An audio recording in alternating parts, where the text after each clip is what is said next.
like my three-dimensional canvas that I'm painting with light over time. When this piece is being made, it's an all white translucent acrylic piece. It's like a shell. Did you just give them the design and they built it? What the heck happened? It was a super intense back and forth process. You're just like immersed in light in the same way that you're staring at a sunset. For this, I really want to treat it like a painting. I want to make the mark. I want to make the choice. If this is red and this is green, you're going to see yellow reflected in that space because that's how light mixes. The white glass really glows, has a tendency to push more towards pastels, whereas the black glass can be really kind of rich and dense in its coloration. Yeah. So this is the new design. But I've known you for a long time. Uh-oh. Since we were, what, 12? Yeah, something like that. You didn't start making these. No. But let's talk about where you started before you were in this building. Yes. But all your stuff has always been a complex idea distilled down to something very simple. No, the struggle is beautifully real. Like, the struggle is the best part of it. I mean, I come here to seriously goof around, to seriously make things, and it's a joyful place, the studio is, but you know, it can also be challenging and difficult. That's what it's all about. On the road with Ron and Jason, on a routine expedition, round the deepest cavern ever known. Down on the rapids, it's up in tiny raft. It goes down 1,000 feet below.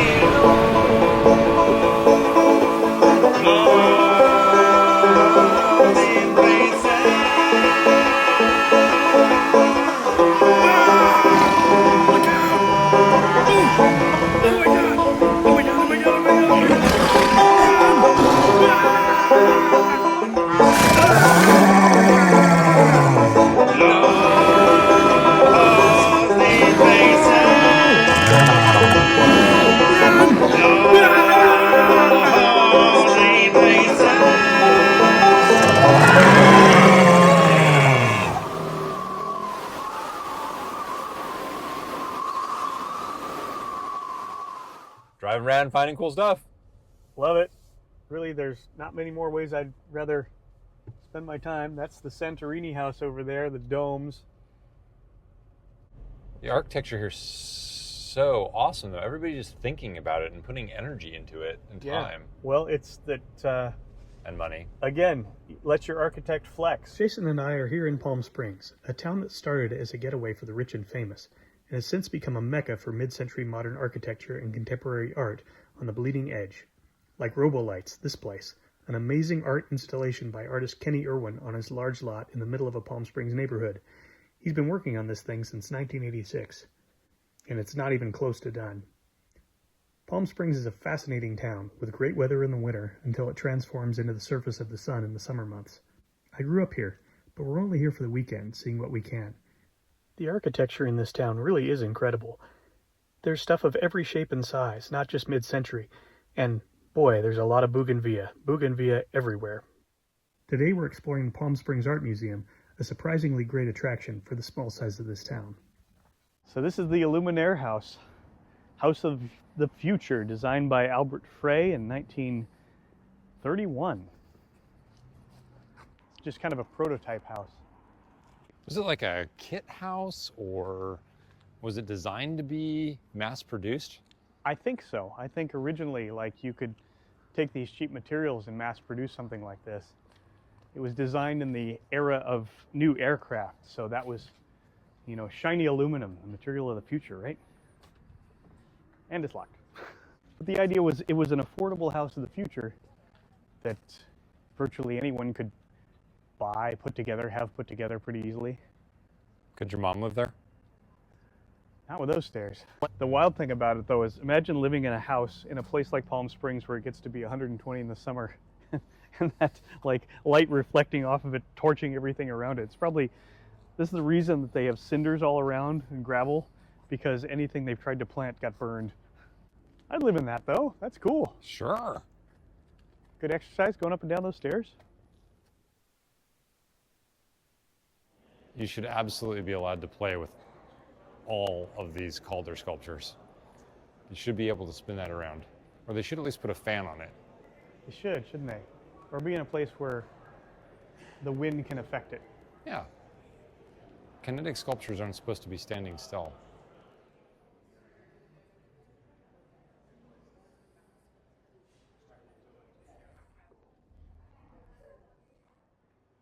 You know how hard that is to do?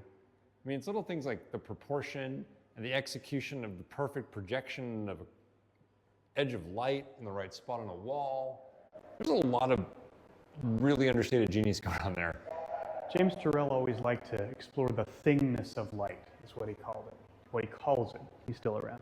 And that's that Disney Haunted Mansion effect where, like, if you look at it long enough the right way, the corner comes out toward you and it's convex instead of concave. And it's not just this piece.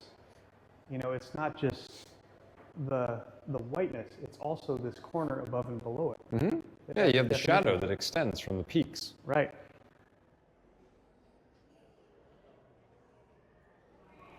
There's something about our tactile sense of reaching out and touching things that is part of our perception that is essential to our perception. It's like seeing any artwork in real life. Like if you go and see a Van Gogh in real life and you see those brush strokes. That's why I like the edge of a canvas. That's where you really understand what they do. So the Palm Springs Art Museum is cool. It's really great, but there's a reason we drove all the way out here from the Arizona mountains. If you know much about contemporary art, you've probably heard the name Phillip K Smith III. He's been profiled in Forbes, ArtNet, The Guardian, the LA Times. He's been a featured artist in the Coachella Music Festival. You've probably seen his work on Instagram and didn't even know it. Hell, people send me pictures of his stuff all the time just because it's cool. Phil also happens to be this guy I know, and we're headed over to see him right now. Yeah, so tell me about this project, because it just kind of appeared. It did. It was an incredibly fast-paced project that started in like late February of this year, and then it was a one-night event, July 2nd, in the south of Sardinia, in Italy, Okay. in the middle of an archaeological site. And then Oh, really? the very next day, the stage and the seating and the AV, everything was there for the Alta Moda Dolce & Gabbana show, disappeared. And just the artwork remained for like 2.5 months. In the middle of this pure archaeological site, surrounded by the Mediterranean.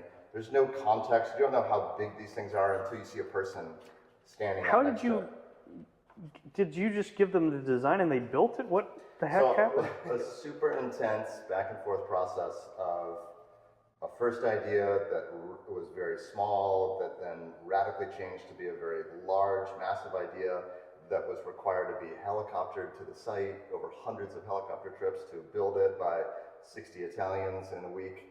I mean, it was a huge back and forth, and it was all manufactured in Milan. Wow. So it was very fast paced. I mean, the scale, I mean, this is the sky. I mean, are these the people like ocean. set designers so they could scrap that together so quickly?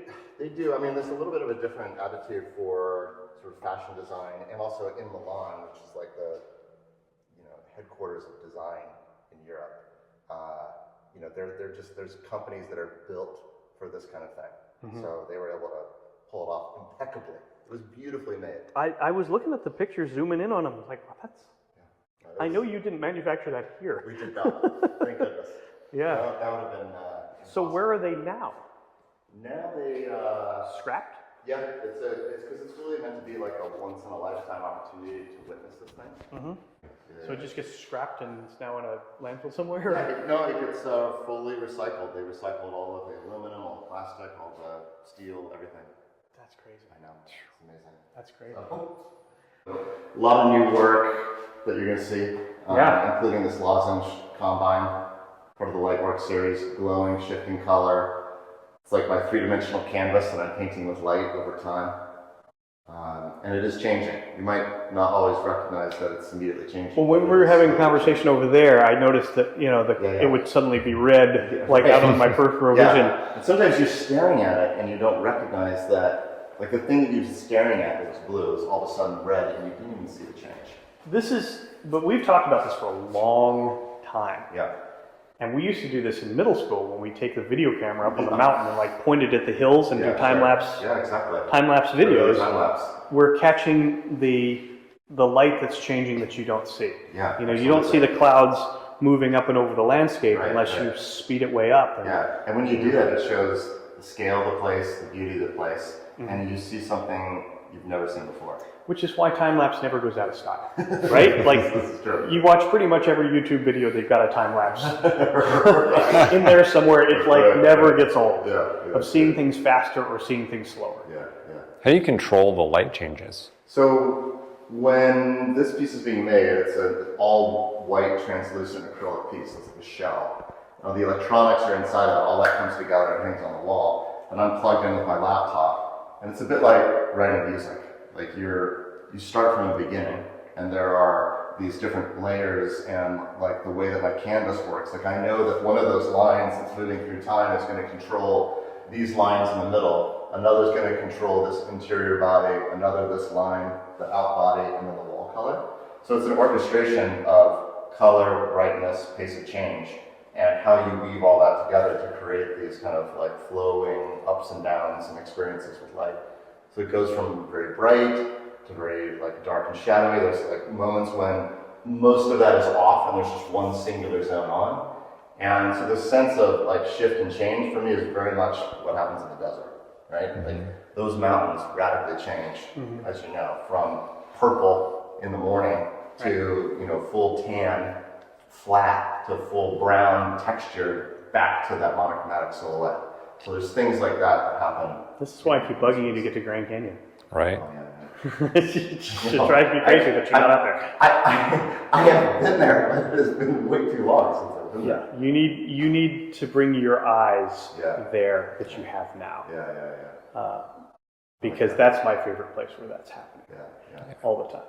I like these moments now in this piece where the hue of what's at the back and this body and some of these other things all kind of match up, and the thing kind of compresses and flattens. And then one gets a little bit darker and a little bit brighter. It's just to kind of peel apart and push and pull. You can see it happening right now. Yeah. And that's one of the cool things that I noticed both with your work and James Turrell's work too, is that it's, when you see it from a distance, it's a different piece than when you're over here. Yeah. It's like a completely different experience of how you're seeing those lights change, because you don't really notice the three-dimensionality of it until you get at an obtuse angle to it. And it also, I mean, it takes a while for not only for your eyes to adjust, but mostly for your brain to slow down, right? I mean, given what you're thinking about and doing before you walk into the studio, you're driving, you're thinking about traffic, the thing, the directions, the phone, the email, the thing, the text, you're talking, the radio, and all of a sudden you come in, it's quiet, and you're staring at this thing, and you kind of like, you're still firing on all cylinders, and then you kind of start to slow down, and then all of a sudden you're quiet, all of a sudden you're staring at the work, and you're sort of drawn and pulled into it. And I think then that's a bit like going on a hike. And it's like you get out of the car, and then you step back into a canyon, and everything disappears, and you're actually seeing the mountain and the desert afresh.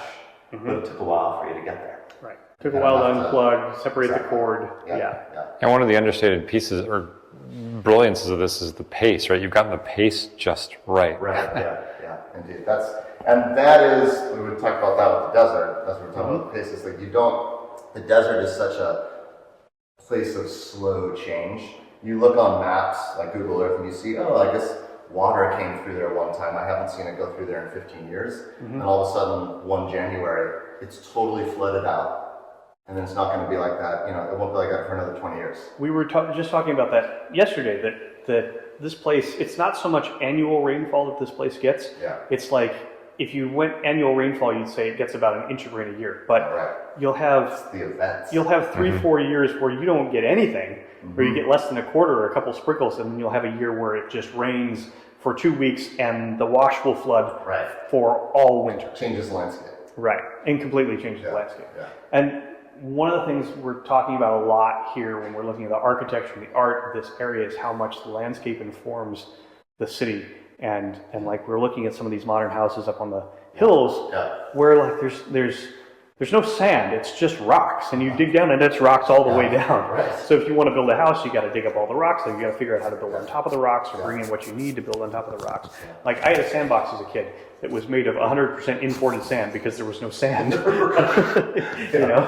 So when you have a place like Jerome in Arizona, where it's the architecture is informed by the topography, which is like stair steps down the mountain, Yeah, sure. or you have out here where it's flat and then goes up to 10,000 feet. Yeah. You have to think differently about how you're going to build on it, how you're going to use it, Of course. and the creativity comes out in what you build because your hand is forced. Yeah.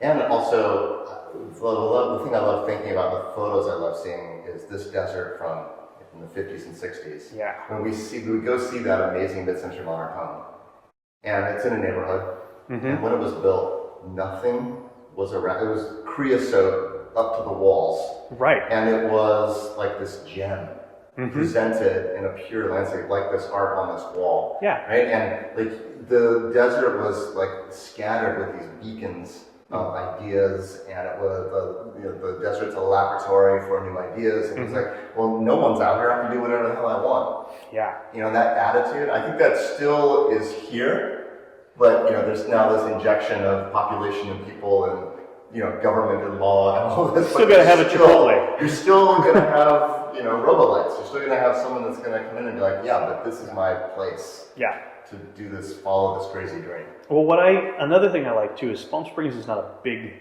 place. Yeah. But the interesting parts of it go all the way out to the edges. Yeah. And like you drive out into the sand, and then it's just sand and sand and sand, and then here's this cool angular house that's just out here surrounded by dust and sand and creosote and all that stuff.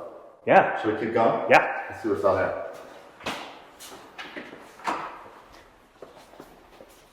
Now this is new since the last time I was here, which This was is new. less than a year ago. It is in process, and these two pieces. This one's not on. This is just fresh, very fresh. Is a whole new series called the Luminous Fields, where I'm relying less on a sculptural canvas like what we just saw. We're turning to a more traditional rectilinear canvas with a frame. And now, rather than the kind of form change, being the kind of shape of it, I'm allowing the light to actually shape shift. I'm allowing the light to be the thing that is changing shape and form and brightness and at all these paces. So it's a bit more like a true painting in light. So I'm just the whole piece is kind of set up to create these zones and kind of blurs of color that are slowly shifting and moving. But you still get transparencies and overlaps, like the blue intersecting with the red creates a bit of a magenta in the center. This has been on for just a couple of weeks, and I've kind of barely gotten into it, but you can start to see how in that mirrored surface, there's this sense of looking through and seeing a space beyond. You see yourself, I see you guys, like I know that space that's there. And there's a sense of, like, after a while, like I'm not looking at a thing, I'm looking through the thing. Looking through the color, and the color is almost hovering. And then you kind of oscillate back and forth between the recognition of the object and the surface and continuing forward in space. I think it's fascinating. I feel like you leveled up, man. Good, no, thanks. Yeah, This is amazing. Yeah, this is just the third one I've ever done. And we have plans for, in this space, we're going to do 3 7'6" wide by 9-foot pieces that are this almost the exact same proportions as all of the Rothko paintings that I've always loved. I mean, this whole idea started in like an appreciation and love for Rothko and the sense of how can I be in front of a field of color, but I want that field of light and color to shift and change. Yeah. So that's where it started. And in a way, like I have never made pieces like that. I've never made paintings like this. So it's a whole new series for me. So what's your take on it being temporary and being able to reprogram it or change the art? Like somebody hangs this in a public space, right? And just say, hey, Phil, let's change the art every 12 months or 36 months. The answer is, sorry, can't do it. Yeah. I'm treating it like a painting. Like when it leaves the studio, it's complete. So I've never gone back and reprogrammed or rechoreographed something. That's just my, I don't think any artist would do that. Like this piece is made for that space or made for that place, This is and what that's it is. what it is. Yeah. So, but I think part of it is like our own understanding of work that we know has a cord and is kind of like electronically based. I mean, right now, that cord is there because I'm programming it. Eventually, that cord will not be there. That simple little line kind of changes your perception of the thing. Yeah, it's like that's why you don't see any cords. So that you're not thinking about the stuff that's inside of it. You are not thinking about like, how is it happening? What are the electronics? You're just like immersed in light in the same way that you're staring at a sunset and not questioning how it's happening or thinking about how it is light bouncing off of water crystals and vapor and the thing and the wind. And you're not thinking about those. You're just like immersed in the beauty of the moment. The interesting thing is about this, it's real hard to put on a t-shirt. You know? That's the interesting thing. It is. I mean, it is, because It's not real until it has a t-shirt. a lot of our experience of art is, I can put a Klimt on a t-shirt. People can go, oh, I saw that painting. Or they can experience the, well, it's interesting to me that like Starry Night or Van Gogh's paintings are now these 3D immersive experiences where you walk into a cavernous room this size and it's all projections and everything's changing that provides a new way for people to see that painting and experience that painting in a new way. But this already is that. Yeah, sure. But I can't put this on a church or on a shirt and say, well, this is a Phil Smith. Well, it's that ephemeral thing. It's like you can't put a sunset on a shirt. You can't put the changing clouds or the time-lapse logic that we're talking about. You can put one piece of the thing. Yeah. And exactly. When you look at this, I say, well, what shape is this? Right. It's obviously a rectilinear shape, but the shapes that are in it continually change and recede. And is this ever going to be the same pattern twice? It will be. On this? Yeah. Okay. Yeah. How long is the cycle? I don't know yet. The first two that I did, they were about 2 hours long. Okay. It's like ends up being like 2 hours and 7 minutes and 35 seconds and 28 milliseconds.